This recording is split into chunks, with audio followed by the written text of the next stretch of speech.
तो चलिए शुरू करते हैं एक बड़े सवाल से। ये हमारी पृथ्वी अंदर से आखिर है कैसी? क्या एकदम ठोस क्रिकेट की गेंद जैसी, या फिर अम, खोखली जिस पर बस चट्टानों की एक मोटी परत हो? हाँ, ये सवाल तो मन में आता ही है। हम सबने टीवी पर देखा है ज्वालामुखी फटते हुए, वो गरम लावा, धुआं। बिल्कुल। लेकिन पृथ्वी के केंद्र तक पहुंचना तो मतलब नामुमकिन सा है। त्रिज्या ही सोचिए, करीब 6,378 किलोमीटर। बहुत ज्यादा। तो फिर वैज्ञानिक हमें पृथ्वी की गहराइयों के बारे में ये सब कैसे पता पाते हैं? आज हम इसी पर थोड़ी गहराई से बात करेंगे, है ना? कि ये जानकारी आखिर आती कहाँ से है, जैसा एनसीईआरटी की किताब में भी बताया गया है। जी, और ये समझना जरूरी भी है, क्योंकि पृथ्वी के सतह पर जो भी होता है, भूकंप, ज्वालामुखी, वो कहीं ना कहीं अंदर की हलचलों से जुड़ा है, और इसका असर हम सब पर पड़ता है। सही बात है। तो चलिए इस रहस्य की परतें खोलते हैं। सबसे पहले सीधी जानकारी की बात करते हैं, मतलब वो चीजें जिन्हें हम सीधे तौर पर देख या छू सकते हैं। हाँ, डायरेक्ट सोर्सेस। इसमें सबसे पहला तो है सतह की चट्टानें, या जो हमें खनन मतलब माइनिंग से मिलती हैं। अच्छा, जैसे वो सोने की खदानें दक्षिण अफ्रीका वाली। हाँ, बिल्कुल। वो करीब 3 से 4 किलोमीटर तक गहरी हैं, लेकिन उससे ज्यादा गहरा जाना मुमकिन नहीं हो पाता। गर्मी बहुत बढ़ जाती है नीचे। समझ गया। और वो ड्रिलिंग वाले प्रोजेक्ट्स भी तो हैं गहरे समुद्र में। जी हाँ, डीप ओशन ड्रिलिंग प्रोजेक्ट जैसे। और आर्कटिक महासागर में कोला नाम की जगह पर तो रिकॉर्ड 12 किलोमीटर तक गहरा ड्रिल किया गया है। 12 किलोमीटर, बाप रे! ये तो एवरेस्ट से भी ज्यादा गहरा हुआ नीचे की तरफ। हाँ, काफी गहरा। इससे अलग अलग गहराइयों से जो पत्थर, जो पदार्थ मिले, उनके विश्लेषण से काफी कुछ पता चला है। और हाँ, ज्वालामुखी, वो भी तो सीधा स्रोत हुआ ना, जब मैग्मा मतलब पिघलामा पदार्थ बाहर आता है सतह पर। बिल्कुल। उसे लैब में स्टडी किया जा सकता है, लेकिन यहाँ एक पेंच है। क्या? ज्वालामुखी से जो मैग्मा निकलता है, वो ठीक कितनी गहराई से आ रहा है, इसका एकदम सटीक अंदाजा लगाना मुश्किल होता है। अच्छा, मतलब ये सीधी जानकारी जरूरी तो है, पर पूरी कहानी नहीं बताती। सही कहा। इसकी अपनी सीमाएं हैं, इसीलिए हमें अप्रत्यक्ष स्रोतों यानी इनडायरेक्ट एविडेंस पर ज्यादा निर्भर रहना पड़ता है। तो ये अप्रत्यक्ष स्रोत क्या है? मतलब जासूसों की तरह सुराग ढूंढना, ये कैसे काम करते हैं? हाँ, कुछ वैसा ही समझ लीजिए। जैसे हमें खनन वगैरह से ये तो पता है कि जैसे जैसे हम गहरे जाते हैं, तापमान और दबाव बढ़ता है, हाँ, ये तो पता है। और पदार्थ का घनत्व भी। तो वैज्ञानिक क्या करते हैं, इन बदलावों की दर का अनुमान लगाते हैं, और फिर पृथ्वी की कुल मोटाई के आधार पर हिसाब लगाते हैं कि अलग-अलग गहराइयों पर तापमान, दबाव, घनत्व कितना होना चाहिए। अच्छा, मतलब एक तरह का गणितीय मॉडल। और वो उल्कापिंडों वाली बात भी मैंने पढ़ी थी, वो कैसे मदद करते हैं? वो तो बाहर से आते हैं। हाँ, उल्कापिंड यानी मीटियर्स, वो पृथ्वी के अंदर से तो नहीं आते, ये सही है। लेकिन माना जाता है कि वो भी उसी शुरुआती पदार्थ से बने हैं जिससे हमारी पृथ्वी बनी। अच्छा, मतलब एक ही मटेरियल से। हाँ, लगभग। तो उनकी संरचना, उनका पदार्थ स्टडी करके हमें पृथ्वी के बनने और उसके अंदरूनी हिस्सों के बारे में कुछ कुछ आइडिया मिल जाता है, अच्छा, सुराग मिलते हैं। दिलचस्प है। और गुरुत्वाकर्षण का भी जिक्र था। जी।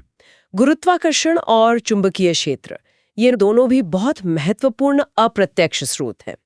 देखिए, पृथ्वी की सतह पर हर जगह गुरुत्वाकर्षण बल एकदम एक जैसा नहीं होता।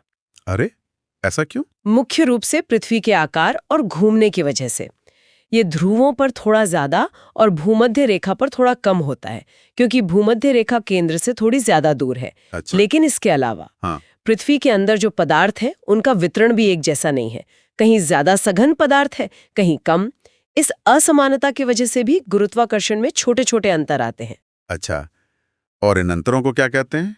इन्हें गुरुत्व विसंगति या ग्रेविटी एनोमली कहते हैं। इनको मापने से हमें पता चलता है कि भूपर्पटी यानी क्रस्ट में कहाँ भारी पदार्थ है, कहाँ हल्का। कमाल है। और चुंबकीय क्षेत्र, वो कैसे? वैसे ही चुंबकीय सर्वेक्षणों से हमें भूपर्पटी में चुंबकीय पदार्थों के वितरण का पता चलता है। अलग अलग चट्टानों में चुंबकीय खनिजों की मात्रा अलग होती है, जिससे स्थानीय चुंबकीय क्षेत्र में फर्क आता है। ठीक है, समझ गया। मतलब ये छोटे छोटे अंतर हमें अंदर की बनावट बता रहे हैं। लेकिन अब आते हैं उस पर जिसे सबसे महत्वपूर्ण अप्रत्यक्ष स्रोत कहा गया है, भूकंपीय तरंगें। हाँ, सिस्मिक वेव्स। ये शायद पृथ्वी के अंदर झांकने का सबसे शक्तिशाली तरीका है। जब भूकंप आता है तो जमीन हिलती है और उससे ऊर्जा तरंगों के रूप में निकलती है। जी। ये तरंगे पूरी पृथ्वी से होकर गुजरती हैं और जैसे रोशनी हवा से पानी में जाने पर मुड़ जाती है, वैसे ही ये तरंगे भी पृथ्वी के अंदर अलग-अलग घनत्व और अवस्था वाले हिस्सों से गुजरते हुए अपना रास्ता और रफ्तार बदल लेती हैं। अच्छा। तो हम इन तरंगों को ट्रैक करते हैं। बिल्कुल। दुनिया भर में सीस्मोमीटर लगे हैं जो रिकॉर्ड करते हैं कि ये तरंगे कहाँ, कब पहुंची और उनके रास्ते में क्या बदलाव आए। इस डेटा का विश्लेषण करके ही वैज्ञानिक पृथ्वी की अंदरूनी परतों का नक्शा बना पाते हैं। क्रस्ट, मैंटल, कोर, उनकी मोटाई, उनका घनत्व, वो ठोस है या तरल। वाह, मतलब एक तरह से पृथ्वी का अल्ट्रासाउंड हो गया। हाँ, कह सकते हैं। ये हमें अंदर की सबसे साफ तस्वीर देता है। तो कुल मिला के हमने देखा कि पृथ्वी के अंदर के रहस्यों को समझने के लिए वैज्ञानिक सीधी जानकारी जो कि सीमित है, जैसे चट्टानें, खनन, ज्वालामुखी। हाँ, और उसके साथ कई सारे अप्रत्यक्ष मतलब इनडायरेक्ट तरीके इस्तेमाल करते हैं, जैसे तापमान, दबाव का अनुमान, उल्कापिंडों की स्टडी, गुरुत्वाकर्षण और चुंबकत्व के छोटे-छोटे बदलावों का विश्लेषण, और सबसे ज्यादा जरूरी ये भूकंपीय तरंगें। जी हाँ। और ये सब जानना इसलिए जरूरी है क्योंकि अंदर जो हो रहा है वही तय करता है कि सतह पर क्या होगा। पहाड़ कैसे बनेंगे, महाद्वीप कैसे खिसकेंगे, ज्वालामुखी क्यों फटेंगे, भूकंप क्यों आएंगे। बिल्कुल, ये सब मिलकर ही उस दुनिया को बनाते हैं जिसमें हम रहते हैं। अगर भूकंपीय तरंगें इतनी जरूरी हैं जानकारी के लिए, तो क्या ऐसा हो सकता है कि इस वक्त भी, मतलब अभी भी, ऐसी कोई बहुत सूक्ष्म तरंगें पृथ्वी के अंदर चल रही हों, जिनके बारे में शायद हमें अभी पता भी नहीं, और वो लगातार अंदर के और गहरे राज खोल रही हों?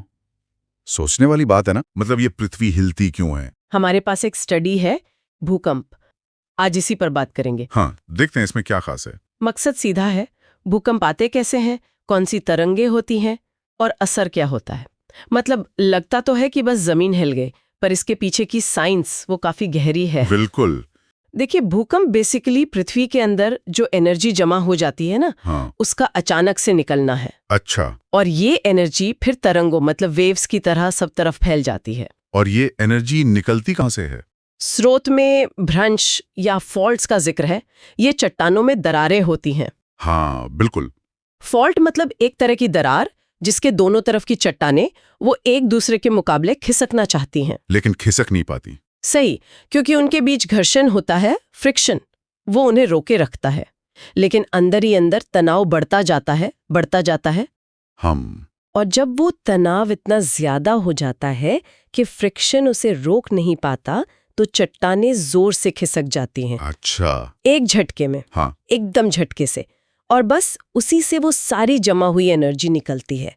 जहां से ये एनर्जी निकलती है ना, गहराई में, उसे कहते हैं फोकस या उद्गम केंद्र। फोकस, ठीक है। और ठीक उसके ऊपर जमीन की सतह पर जो पॉइंट होता है वो है एपिसेंटर, अधिकेंद्र। यहीं पर सबसे पहले तरंगे पहुंचती हैं और महसूस होती हैं। Got it. फोकस नीचे, एपिसेंटर ऊपर। और ये सब पृथ्वी के ऊपरी परत में होता है, स्थल मंडल, लिथोस्फीयर। हाँ, करीब 200 किलोमीटर की गहराई तक।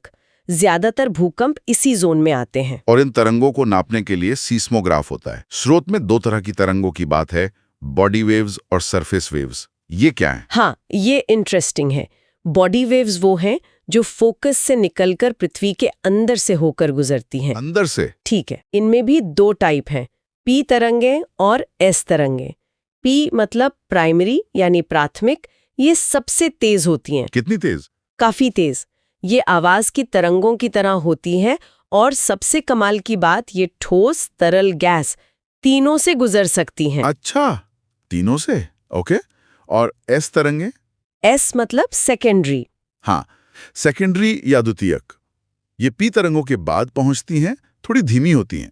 लेकिन इनकी सबसे खास बात, और ये वैज्ञानिकों के लिए बहुत जरूरी है, क्या? कि एस तरंगे सिर्फ ठोस चीजों से गुजर सकती हैं। ओह, सिर्फ ठोस से? हाँ, जैसे ये किसी तरल या गैस वाले हिस्से में पहुंचती हैं, ये वहीं रुक जाती हैं, आगे नहीं जा पाती। वाह, ये तो बड़ी जानकारी हुई। इसी से पृथ्वी के अंदर का पता चलता होगा। बिल्कुल। इसी गुण ने हमें बताया कि पृथ्वी का बाहरी कोर, आउटर कोर, तरल है। उस पर आएंगे। पहले ये समझ लें कि जब ये P और S तरंगे सफर करते करते सतह की चट्टानों से टकराती हैं, हाँ, तब पैदा होती हैं सरफेस वेव्स, यानी सतही तरंगे। ये जमीन की सतह के साथ साथ चलती हैं और असल में सबसे ज्यादा तबाही यही मचाती हैं। अच्छा, तो बॉडी वेव्स अंदर चलती हैं और सरफेस वेव्स सतह पर, और सरफेस वेव्स ज्यादा खतरनाक है। ठीक है। सही। तो आपने कहा एस तरंगे तरल से नहीं गुजरती। क्या इसी से वो शैडो जोन वाली बात जुड़ी है? स्रोत में इसका जिक्र है? हाँ, बिल्कुल सही पकड़ा। शैडो जोन यानी छाया क्षेत्र। होता यह है कि जब कहीं भूकंप आता है तो दुनिया भर में लगे सीस्मोग्राफ उसे रिकॉर्ड करते हैं। लेकिन कुछ ऐसे इलाके होते हैं जहां उस खास भूकंप की कोई तरंग या कोई एक तरह की तरंग रिकॉर्ड ही नहीं होती। अच्छा, क्यों? देखिए, एपिसेंटर से लगभग 105 डिग्री की कोणीय दूरी तक तो P और S दोनों तरंगे पहुंचती हैं। ठीक है। लेकिन 105 डिग्री से 145 डिग्री के बीच का जो एरिया है ना, वहां ना P पहुंचती है ना S। ये दोनों का शैडो जोन है। दोनों का? ओके, तरंगों का शैडो जोन तो बहुत बड़ा हो गया। 105 डिग्री के बाद कहीं नहीं। हाँ, बहुत बड़ा। पृथ्वी की सतह का लगभग 40% हिस्सा एस तरंगों के शैडो जोन में आता है। और इसका कारण वही है, पृथ्वी का बाहरी कोर जो तरल है, एस तरंगे उसमें से गुजर ही नहीं सकती, इसलिए वो 105 डिग्री के बाद गायब हो जाती हैं। कमाल है।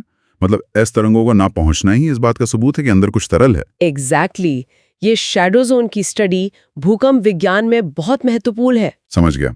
अच्छा, ये तो हुई टेक्टोनिक भूकंप की बात, जो फॉल्ट्स पर चट्टानों के खिसकने से होते हैं। क्या और भी तरह के भूकंप होते हैं? हाँ, होते हैं। टेक्टोनिक सबसे आम है, पर स्रोत में कुछ और टाइप्स भी बताए हैं, जैसे ज्वालामुखी फटने के आसपास जो झटके आते हैं, वोल्केनिक। कभी कभी खदानों वाले इलाकों में अंदर की छतें गिर जाती हैं, उससे भी भूकंप आता है। कोलैप्स, कोई बड़ा धमाका हो जैसे परमाणु या रासायनिक विस्फोट, वो भी जमीन को कंपा सकता है। और कभी कभी बहुत बड़े बांधों में जब पानी भरा जाता है तो उसके वजन से भी छोटे भूकंप आ सकते हैं। ओके, कई तरह के हैं मतलब। और इन्हें नापते कैसे हैं? 2 स्केल सुने मैंने, रिक्टर और मर्केली। हाँ, यही 2 मुख्य पैमाने हैं। रिक्टर स्केल भूकंप का परिमाण यानी मैग्नीट्यूड बताता है, मतलब भूकंप के दौरान कुल कितनी ऊर्जा निकली।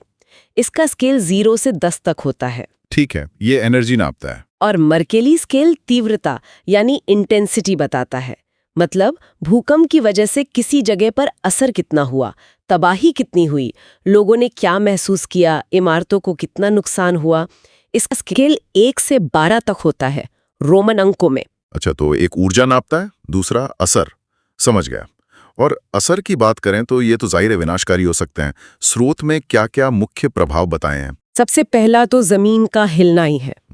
फिर पहाड़ी इलाकों में भूस्खलन यानी लैंडस्लाइड्स हो सकते हैं। हाँ, कमजोर इमारतें या पुल वगैरह गिर सकते हैं। Structural collapse. और अगर भूकंप का केंद्र समुद्र के नीचे है और मैग्नीट्यूड काफी ज्यादा है तो सुनामी। हाँ, तो सुनामी आ सकती है। याद रखने वाली बात यह है कि सुनामी भूकंप से पैदा हुई समुद्री लहरें हैं, वो खुद भूकंप नहीं है। सही कहा। और कितना बड़ा भूकंप खतरनाक होता है रिक्टर स्केल पर? देखिए, 5 मैग्नीट्यूड से ऊपर वाले भूकंप नुकसान पहुंचाना शुरू कर सकते हैं। 6 और 7 वाले काफी विनाशकारी हो सकते हैं, और 8 से ऊपर वाले तो बहुत ही बड़े और विनाशकारी होते हैं। हालांकि अच्छी बात यह है कि 8+ वाले भूकंप काफी रेयर होते हैं, मतलब साल में 1 या 2 ही आते हैं औसतन। तो संक्षेप में देखें तो भूकंप आते हैं फॉल्ट्स पर जमा ऊर्जा के अचानक निकलने से। इससे P, S और सरफेस तरंगे बनती हैं। एस तरंगे तरल से नहीं गुजर सकती, जिससे हमें शैडो जोन और पृथ्वी के तरल कोर का पता चलता है। बिल्कुल। भूकंप कई तरह के होते हैं और उन्हें रिक्टर ऊर्जा और मर्केली असर स्केल पर नापा जाता है। तो इस सारी जानकारी का हमारे लिए क्या मतलब है? इसका मतलब ये है कि हमारी पृथ्वी एक जीती जागती बदलती हुई जगह है, ये स्थिर नहीं है। ये जानकारी हमें पृथ्वी की इस डायनामिक नेचर को समझने में मदद करती है, और साथ ही इन प्राकृतिक खतरों को साइंटिफिक तरीके से समझने और उनके लिए तैयार रहने में भी। तैयारी जरूरी है। और एक बात और सोचने वाली है, स्रोत में लिखा है कि 8+ वाले बड़े भूकंप भले ही कम आते हों, पर छोटे मोटे भूकंप जिन्हें शायद हम महसूस भी नहीं करते, वो दुनिया में लगभग हर मिनट कहीं ना कहीं आते रहते हैं। हर मिनट? सच में? हाँ, लगभग हर मिनट। तो जरा सोचिए, हमारे पैरों के नीचे ये जमीन लगातार कितनी एक्टिव है, कितनी गतिशील है। भले ही हमें इसका पता ना चले। वाह। और ये ज्वालामुखी से जो अलग अलग तरह की आकृतियां बनती हैं उनको समझने की कोशिश कर रहे हैं। तो सबसे पहले पृथ्वी की परतें। सबसे बाहरी परत जिसे हम भूपर्पटी या क्रस्ट कहते हैं, ये ठोस है। पर मजेदार बात यह है कि ये हर जगह एक जैसी मोटी नहीं है। जैसे समुद्र के नीचे सिर्फ 5 किलोमीटर, और महाद्वीपों के नीचे औसतन 30 किलोमीटर, और हिमालय जैसी जगहों पर तो 70 किलोमीटर तक। ऐसा क्यों? हाँ, ये मोटाई में अंतर काफी होता है, और ये सब भूनिर्माण प्रक्रियाओं की वजह से है। अब भूपर्पटी के ठीक नीचे आती है मैंटल परत। ये करीब 2900 किलोमीटर गहरी है। इसका जो ऊपरी हिस्सा है लगभग 400 किलोमीटर तक, वो है दुर्बलता मंडल, एस्थेनोस्फीयर। नाम से ही पता चलता है, एस्थेनो मतलब कमजोर। तो ये एक कमजोर परत है, मतलब थोड़ी पिघली हुई सी। और हाँ, यही वो जगह है जहां से ज्वालामुखी के लिए मैग्मा मतलब पिघली चट्टान ऊपर आती है। अच्छा, तो मैग्मा का मेन सोर्स यही है, एस्थेनोस्फीयर। और ये स्थलमंडल यानी लिथोस्फीयर क्या चीज है फिर? हाँ, स्थलमंडल में असल में भूपर्पटी और मेंटल का जो सबसे ऊपर का ठोस हिस्सा है ना, वो दोनों आते हैं। इसकी मोटाई भी बदलती रहती है, कहीं 10 किलोमीटर तो कहीं 200 किलोमीटर तक। और दुर्बलता मंडल के नीचे वाला मंडल वो फिर से ठोस है।